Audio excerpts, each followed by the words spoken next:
सान्ध्य विधि शुचि संस्तरे त्रियामां गमयेत् स्वाध्याय जित निद्रः।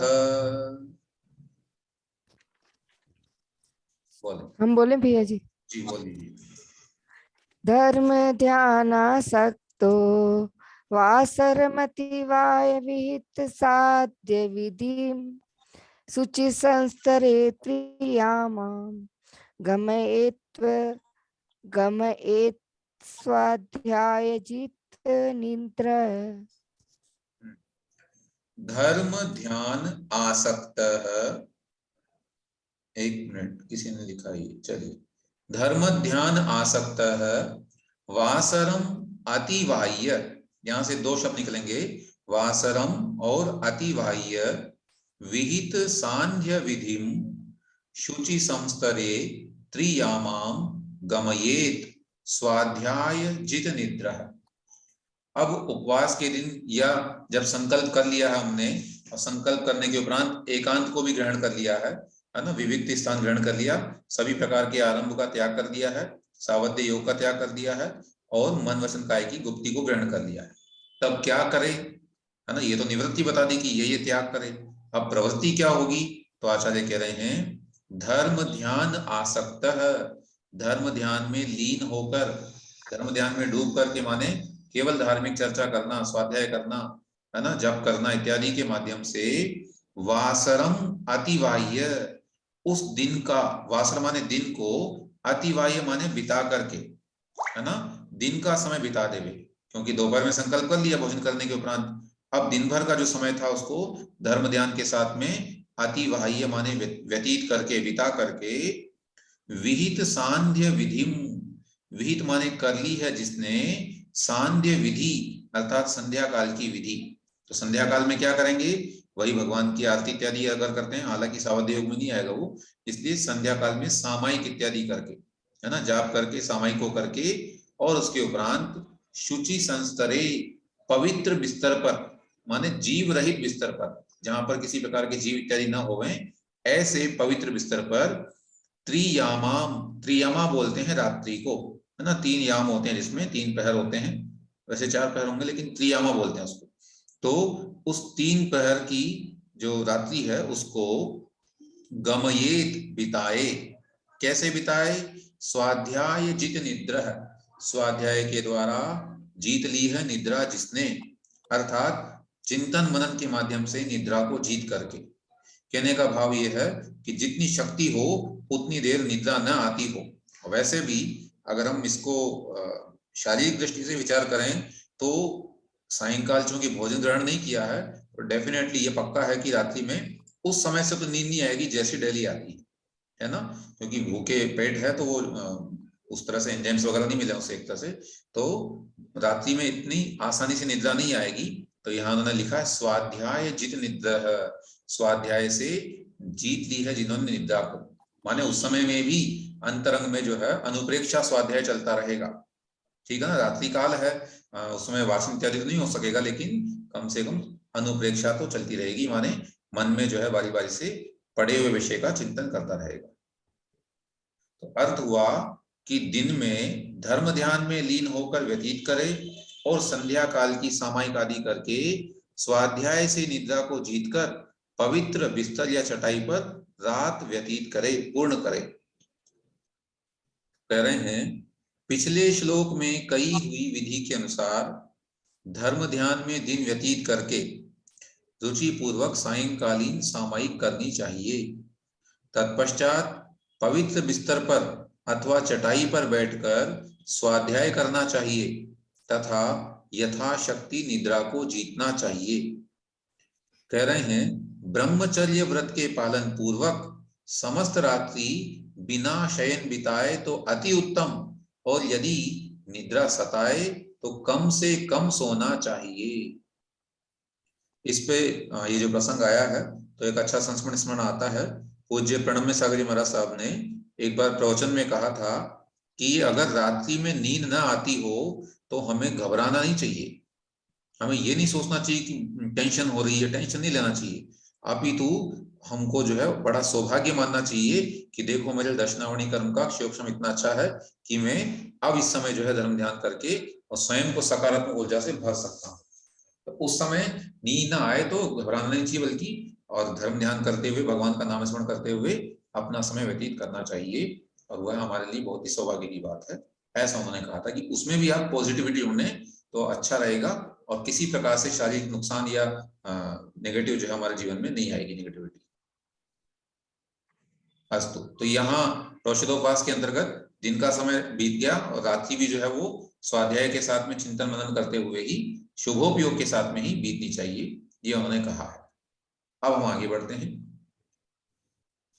प्रातः प्रोत्थाय ततः कृत्वा तात्कालिकं क्रियाकल्पं निर्वर्तयेद् यथोक्तम् जिनपूजां प्रासुकैर्द्रव्यैः। प्रातः प्रोत्थाय ततः कृत्वा तात्कालिकं क्रियाकल्पं निर्वर्त्य यद्यथोक्तं जिनपूजां प्रासुके द्रव्ये। प्रातः प्रोत्थाय ततः कृत्वा तात्कालिकं क्रियाकल्पं निर्वर्तयेत् यथोक्तं जिनपूजां प्रासुकैः द्रव्यैः। कह रहे हैं ततः उसके उपरांत, प्रातः प्रोत्थाय सुबह उठ करके, अगले दिन ना जिस दिन उपवास करना है उस दिन उठ करके, कृत्वा तात्कालिकम क्रियाकल्पम, तात्कालिक माने उस समय संबंधी, प्रातःकाल संबंधी जो क्रियाकल्प है अर्थात सामायिक इत्यादि की जो क्रियाएं हैं उनको करके, निर्वर्तये माने करे, स्थापित करे। क्या करे? यथोक्तम अर्थात जैसा कहा गया है शास्त्र की विधि के अनुसार, जिन पूजा को करे। किससे करे? प्रासुकैहि द्रव्यैहि, प्रासुक द्रव्यों से, अर्थात जिसमें जीव हिंसा न होती हो, ऐसे जीव रहित बिल्कुल शुद्ध द्रव्य के साथ में जिनेंद्र भगवान की आराधना करे, पूजा करे। तो प्रातः उठ करके जिन पूजा भी उसे करनी है, ठीक है ना। तो ये थोड़ा सा हमको समझने वाली बात यहाँ पर है। कदाचित उपवास करने वाले के मन में ये विकल्प आ सकता है कि मैंने संपूर्ण सावध्य योग का त्याग कर दिया है, तो अब मैं पूजा करूं कि नहीं करूं? नहीं, पूजा करनी है। अभी हम श्रावक हैं, है ना, अभी हम पूज्य नहीं बने हैं। पूज्य श्री कहते हैं कि जब तक स्वयं पूज्य नहीं बनते तब तक हमें पूजा करनी चाहिए। या तो पूज्य बनो या पूजा करो, ये उनका कहना है। तो यहाँ पर स्पष्ट उल्लेख किया है आचार्य अमरचंद महाराज ने, तो ये वचन ध्यान रखना चाहिए। और जिन लोगों के मन में शंका होती हो कि जिस दिन हमारा उपवास हो उस दिन पूजा करें कि नहीं, बिल्कुल करना चाहिए, ठीक है ना। ये नहीं सोचना चाहिए कि अरे जल से हम चावल धोएंगे इत्यादि में तो हिंसा होगी, नहीं, वो आपका उतना क्षम्य होना चाहिए। सावध्य लेश वो अपने राशो वाली बात उसमें आए नहीं चाहिए। सो अर्थ बनेगा विशेष। पुनः प्रातः 4 बजे ब्रह्म मुहूर्त में उठकर उत्साह पूर्वक प्रातःकालीन सामायिक करनी चाहिए। उसके बाद शौच स्नान इत्यादि से निबटकर भगवान की पूजा करनी चाहिए। यद्यपि प्रोषदोपवास में समस्त आरंभ की क्रिया का त्याग है, परंतु भगवान की पूजा इत्यादि के लिए स्नान करना तथा पूजन सामग्री तैयार करना वर्जित नहीं है, ठीक है ना, ये ध्यान रखना। पूजा का अर्थ है सम्मान अथवा आराधना। दिन निकलने के बाद प्रासुक द्रव्यों से शास्त्रों में कही गई विधि के अनुसार जिनेंद्र भगवान की भक्ति भाव से पूजा करनी चाहिए, माने अष्ट द्रव्य से पूजा करनी। भगवान की पूजा में अनेक प्रकार के सचित पदार्थ अथवा जिनमें अनंत काय जीवों का घात हो ऐसी वस्तुएं नहीं चढ़ानी चाहिए। हाँ, कहीं इसका बहाना लेकर के कि बस पूजा में तो ये क्षम्य है, नहीं, इसका मतलब ये नहीं कि आप सीधे सीधे जीव राशि का जो पिंड है वही चढ़ा देंगे, नहीं, सचित पदार्थ हम नहीं चढ़ाएंगे, अचित द्रव्य से ही पूजा करनी चाहिए, ठीक है ना। यद्यपि इस विषय में थोड़ा विवाद चलता रहता है, अनेक लोगों की मान्यताएं हैं और वो सचित द्रव्य भी चढ़ाते हैं, माने हरे फल फूल चढ़ाते हैं, लेकिन ये उनकी अपनी मान्यता है। और आचार्यों ने या पूर्व विद्वानों ने स्पष्ट उल्लेख किया है कि आगम में यद्यपि दोनों प्रकार की पूजा विधियों का उल्लेख मिलता है, तथापि जो विवेकी हैं उनका दायित्व है कि वे अचित्त पूजा को ही करें, सचित्त को नहीं। क्योंकि अचित्त में भी जब हमारी पुण्य आराधना उतनी हो रही है, भगवान की पूजा पूरी विधि हो रही है, तो फिर हम क्यों सचित्त की ओर बढ़ें। ठीक है, इस प्रकार इस पद्य में प्रातः काल हमको उठकर जिनेन्द्र भगवान की पूजा करनी चाहिए, ये क्योंकि पूजा तो वैसे भी दैनिक दायित्व है, उसके बिना तो वह श्रावक ही नहीं रह जाएगा, इसलिए वह की ही जाएगी। तो आगे बढ़ेंगे। भैया जी हम लोग नारियल हरे चढ़ाते फल हैं। आदि भी तो अचित्त में ही है, क्योंकि वो हमने थोड़ी तोड़े हैं, उनको तो काफी टाइम हो गया, तो उसको जी दोबारा चढ़ाना बोलिए। क्या है? अचित्त सचित्त हरे फल आदि भी तो अचित्त ही है। नहीं, अगर आप ऐसा कहेंगे तो फिर मुनिराज को साबुत फल दे दीजिए फिर तो आप। नहीं, वो उनको तो छिन्न भिन्न करके दिए, जब पर चढ़ाएंगे तो साबुत ही ना। नहीं तो फिर चढ़ाएंगे क्यों, जब वो सचित है तो कैसे चढ़ाएंगे। सचित्त कैसे? सचित्त तो यदि पेड़ से टूटा है तो 48 मिनट तक है, उसके बाद तो पंडित जी साहब ने बताया था कि वो अचित्त हो जाता। अब ये विभिन्न महाराज आचार्यों को की तो बस विभिन्न मान्यताएं छिन्न हैं भिन्न करके इसमें। देते। अगर ऐसे अचित मानेंगे कि पेड़ से टूटते ही अचित हो जाता है, तब तो नहीं, 48 मिनट बाद। हाँ 48 मिनट बाद भी कह रहा हूं मैं, लेकिन ऐसा स्पष्ट उल्लेख हमने देखा नहीं है, क्योंकि जो आचार्य ज्ञान सागर जी महाराज ने विधि बताई है उसके अनुसार तो छिन्न भिन्न करना अनिवार्य है। और फिर तो भैया जी परंपरा तो नारियल दोनों चढ़ा आचार्यों की चल रही है, है जी। क्योंकि परंपरा तो बीसपंथी आचार्यों की भी वही है। हाँ तो शिव कह तो शिव रहे मंदिर हैं सचित पूजा का भी विधान मिलता है, और उसको हम आगम विरुद्ध सिद्ध नहीं कर रहे हैं, लेकिन हम ये चाहेंगे कि जहां तक हो हम अचित ही करें, क्योंकि सचित के करने से हिंसा होने की संभावना ज्यादा रहती है। कई बार तो त्रस जीव के होने की संभावना भी रहती है ना। जैसे कोई फल है, मान लीजिए आप साबुत चढ़ा रहे हैं और उसमें अंदर कोई त्रस जीव है, तो वो तो आप देख नहीं पा रहे हैं ना ऊपर से, अब उसी को चढ़ा रहे हैं तो फिर वो कैसे होगा। भैया जी, कई बार लोग गोला चढ़ाते हैं 6-6 महीने पुराना, अंदर से सड़ा निकलता है, माली बताता है कई बार। हाँ तो इसीलिए गोले को भी छील करके और उस तरह से चटक बना करके और ये सब चढ़ाने की विधियां चली है, इसीलिए चली है। तो बड़ी भैया जी सावधानी नारियल से करना चढ़ाते हैं वो दो सके, है जी। नारियल जो चढ़ाते हैं वो नारियल दो कौन सा, सके गीला उसमें। नारियल की सूखा। हाँ गीला। गीले का तो हमने कभी देखा नहीं, यहाँ उत्तर भारत में तो नहीं है, साउथ में चढ़ता है वो अलग चीज है, बाकी गीला नारियल भी नहीं चढ़ाया जाता। भैया जी, हमने तो हमेशा गीला चढ़ाया है सबके हाँ हर व्रत में सानिध्य। चढ़ाए हैं भैया जी। हर व्रत में हम यहाँ लोग तो गीला ही चढ़ाते हैं। सूखा नारियल चढ़ाया जाता है। अब अलग अलग प्रदेशों में अलग अलग परंपरा है, हमने देखा कुछ जगहों पर नारियल को आधा छील के चढ़ाते हैं, कहीं पर उसका अंदर का नहीं गोला आधा निकाल के नहीं। चढ़ाते हैं, नारियल बिल्कुल चढ़ाते ही नहीं है वहां पर। दिल्ली साइड में हमने देखा वहां जनरली नारियल नहीं के साथ में गोले का ही प्रयोग किया जाता है। तो अलग अलग जगहों पर अलग अलग परंपराएं हैं, इस विषय पर हम अधिक नहीं कह पाएंगे, और क्षेत्रीय मान्यताएं भी कुछ होती हैं, उस दृष्टि से विचार करना चाहिए। अस्तु। उक्तेन ततो विधिना नीत्वा दिवसं द्वितीय रात्रिं च अतिवाहयेत् प्रयत्ना दर्ढं च तृतीय दिवसस्य। उक्तेन ततो विधिना नीत्वा दिवसं द्वितीयरात्रि च अतिवाय प्रयत्ना दर्दर्द च द्वितीय दिवसस्य। दर्ढम आधे दर्धम जी। उक्तेन ततः विधिना नीत्वा दिवसं द्वितीय रात्रिं च अतिवाहयेत् प्रयत्नात् अर्धं च तृतीय दिवसस्य।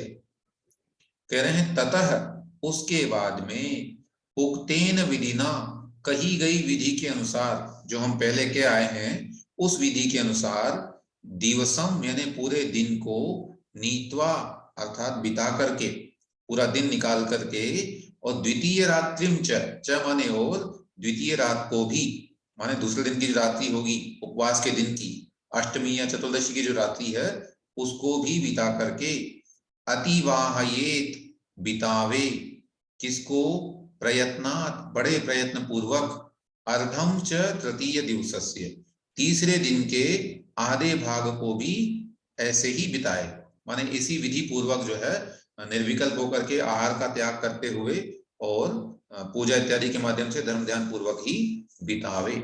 तीसरे दिन का आधा हिस्सा भी जो है ऐसे बिताना चाहिए, ये आचार्य महाराज ने कहा। तो आरंभ हो गया था पहले सप्तमी या त्रयोदशी के दिन जो है एकाशन करके और समस्त सावधियों का त्याग करके, और संकल्प ले लिया कि हमने जो है अब यहाँ से हम उपवास करेंगे और आहार का त्याग करते हैं। वहां से चल करके फिर शाम को सामायिक की, रात्रि को स्वाध्याय पूर्वक बिताया, फिर सुबह अगले दिन पूजा इत्यादि किए और दिन भर जो है उपवास के साथ में धर्म ध्यान करते रहे। इस तरह से जो है फिर तीसरे दिन भी ऐसा ही कार्य किया। तो ये इसका अर्थ हुआ कि तत्पश्चात श्लोक संख्या 153-54 में जो विधि कही थी उसके अनुसार उपवास का दिन तथा दूसरी रात्रि भी स्वाध्याय और धर्म ध्यान में व्यतीत करे। तीसरा आधा दिन भी माने 12 बजे तक माने मध्याह्न तक प्रातःकालीन सामायिक, भगवान की पूजा तथा स्वाध्याय में व्यतीत करे। इस प्रकार 16 पहर माने 48 घंटे धर्म ध्यान पूर्वक व्यतीत करके पश्चात आहार ग्रहण करना चाहिए। ठीक है, तो ये रोषधोपवास की पूरी विधि हुई। समय अपना है अभी और पढ़ते हैं, इसका फल क्या है उसके विषय में आचार्य कहते हैं।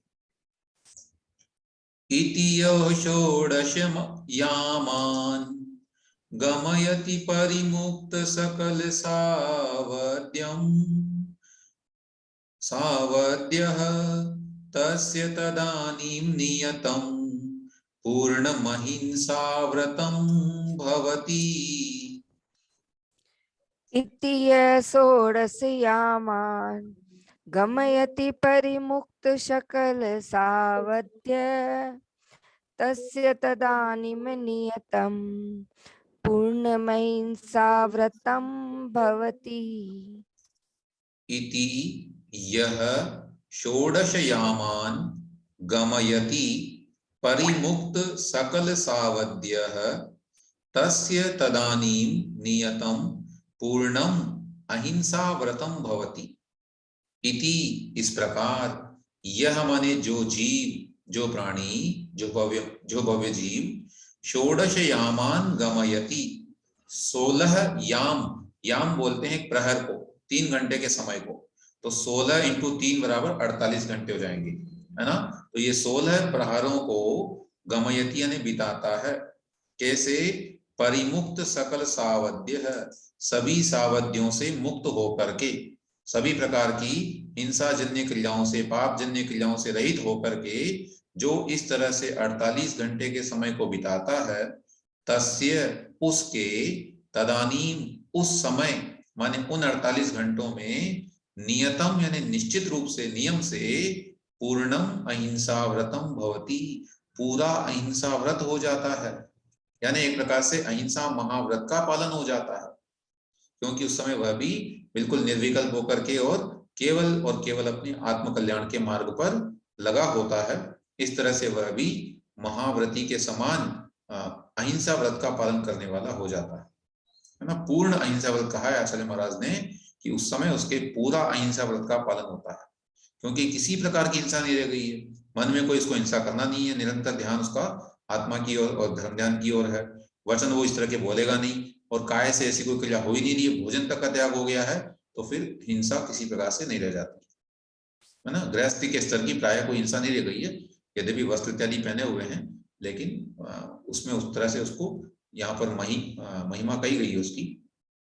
सो कह रहे हैं, जो भव्य जीव पूर्वोक्त उपवास की विधि के अनुसार समस्त आरंभ, परिग्रह तथा पापों का त्याग करके 16 पहर तक श्रद्धा भक्ति पूर्वक धर्म ध्यान में व्यतीत करता है, उसको उतने काल तक पूर्ण अहिंसा व्रत का नियम से पालन होता है। अब इसमें इन्होंने लिखा है, उत्कृष्ट उपवास 16 पहर माने 48 घंटे का है, मध्यम जो है वो 12 पहर माने 36 घंटे का होगा, अर्थात इसमें 12 घंटे कम हो गए, तथा जगन्य 8 पहर माने 24 घंटे का होता है। अपनी शक्ति अनुसार उपवास करना चाहिए। तो यहाँ पर भी इन्होंने संक्षेप में वो बता दिया है कि प्रोषदोपवास जो 3 तरह का हो गया है। उत्तम प्रोषदोपवास जो है वो 48 घंटे, मध्यम जो है वो 36 घंटे का होगा। अब इसमें क्या होगा कि फिर एक दिन या तो सप्तमी को भी भोजन कर सकते हैं या कि नवमी को सुबह भी भोजन कर सकते हैं, इसकी जैसी श्रद्धा हो, जिसकी जैसी शक्ति हो, है ना। तो 24 घंटे तो उस दिन अष्टमी की तो रहेंगे ही, लेकिन 12 घंटे और जुड़ जाएंगे, दोनों में से कोई एक इसमें, है ना। और फिर इसके उपरांत जो है जगन्य जो है वो 8 पहर का माने 24 घंटे का होता है। सो ये तो उस दिन के उपवास का रहेगा ही, अष्टमी वाला जो है। इस प्रकार अपनी शक्ति के अनुसार उपवास करना चाहिए।